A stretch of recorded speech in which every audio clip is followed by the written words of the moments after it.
కొన్నిసార్లు దేవుడు బలహీనతలను, అనారోగ్యాలను, శ్రమలను మన జీవితంలో ఎందుకు అనుమతిస్తాడంటే ఆయన నామ మహిమార్థమై. హల్లెలూయా. ఎందుకంటే శ్రమలో నుండి ఆయన నిన్ను విడిపించి ఆయన ఘనపరిచిన తరువాత నీవిచ్చే సాక్ష్యం ఉంటుంది చూసావా, అది అనేక మందికి ధైర్యాన్ని ఇస్తుంది, అనేక మందికి ప్రోత్సాహాన్ని ఇస్తుంది. నీవున్న స్థితిలో ఉన్న మరి ఒకరు నీ సాక్ష్యం ద్వారా వారు విశ్వాసాన్ని పెంపొందించుకొని వారు కూడా దేవుని మీద ఆధారపడడం ద్వారా వారు కూడా విడుదల.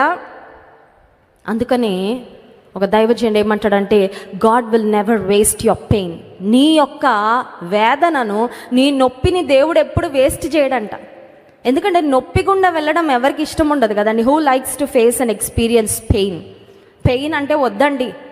పెయిన్ లేకుండా ఇంజెక్షన్ ఏమైనా ఉంటే కొంచెం వేయండి, పెయిన్ లేకుండా ఆపరేషన్ ఏమైనా ఉంటే కొంచెం చేయండి, పెయిన్ లేకుండా నేను ఎలా జీవించాలో ఏమైనా చిట్కాలు ఉంటే చెప్పండి. పెయిన్ మాత్రం వద్దండి, నొప్పి మాత్రం వద్దండి, శ్రమ మాత్రం వద్దండి, వేదన మాత్రం వద్దండి అని తప్పించుకోవాలని మనం ఇష్టపడతాం. కానీ ఖచ్చితంగా ఈ లోకంలో జీవిస్తున్నప్పుడు వి ఎక్స్పీరియన్స్ పెయిన్. ఇప్పుడు పెయిన్ గుండా వెళ్తున్నప్పుడు ఒకటి గుర్తుపెట్టుకోవాలి, నీవు ఆ పెయిన్లో నుంచి వెళ్తున్నప్పుడు నీవు దేవునికి దగ్గర అవుతావు. ఆ పెయిన్ ద్వారా నీవు నేర్చుకునే పాఠాలు, నీవు రుచి చూసే దేవుని మంచితనము ఖచ్చితంగా దేవుడు ఆయన నామానికి మహిమకరంగా మలచుకుంటాడు. హల్లెలూయా.